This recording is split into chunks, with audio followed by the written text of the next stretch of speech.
সবাইকে স্বাগত অনামিকা সাহা ইউটিউব চ্যানেলে। লাইন ড্রয়িংটা কমপ্লিট করে নেব ধীরে ধীরে, স্টেপ বাই স্টেপ। এরপর আমরা লেজের অংশটা কমপ্লিট করে নেব।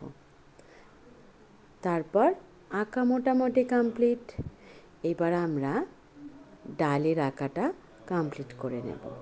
দুপাশ থেকে পাতা দিয়ে নেব। তারপর আমরা লাইট গ্রিন নিয়ে পুরো টিয়া পাখির কালারটা করব।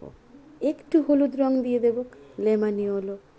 তারপর আমরা মাথার অংশ, লেজের অংশ ডিপ গ্রিনে হালকা হালকা করে একটু শেড করে দেব, তাহলে দেখতে আরেকটু প্রমিনেন্ট হবে।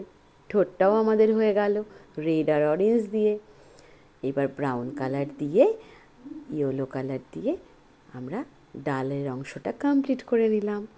তারপর আমরা ডিপ গ্রিন, লেমন ইয়েলো দিয়ে পাতার কাজটাও কমপ্লিট করে নিলাম। অলমোস্ট আমাদের টিয়া পাখি কমপ্লিট। তাহলে সহজভাবে আরও অনেক কিছু আঁকা শিখতে হলে অনামিকা সাহা চ্যানেলকে সাবস্ক্রাইব করতে হবে, লাইক করতে হবে, ফলো করতে হবে। আশা করি সবাই খুব ভালো থাকবে, সুস্থ থাকবে, আর অনেক অনেক আঁকা শিখতে হবে, তাই না? চলো এইবার শেষের ডিটেলিংটা আমরা কমপ্লিট করে নিই। এখানে একটু ডিপ গ্রিন আর লাইট গ্রিন দিয়ে লেজের অংশটাকে কমপ্লিট করা হলো। তারপর আমরা জাস্ট শেষের দোরগোড়ায়। সবাইকে অনেক ধন্যবাদ চ্যানেলটি দেখার জন্যে, সাবস্ক্রাইব করার জন্যে।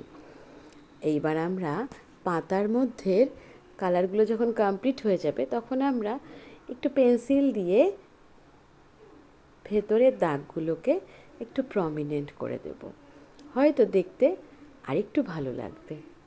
ছোট্ট ছোট্ট বাচ্চারা, তোমরা তো খুব তাড়াতাড়ি ক্লান্ত হয়ে পড়ো আঁকতে গিয়ে, না হচ্ছে না। এটা ইচ্ছা করলেই, একটু চেষ্টা করলেই, বলেইছি মন আর মাথার যদি ভালো করে একসাথে আনা যায় তাহলে নিশ্চয়ই সুন্দর একটা চিত্র আমাদের সামনে তৈরি করা যায়, তাই না? টাটা সবাই।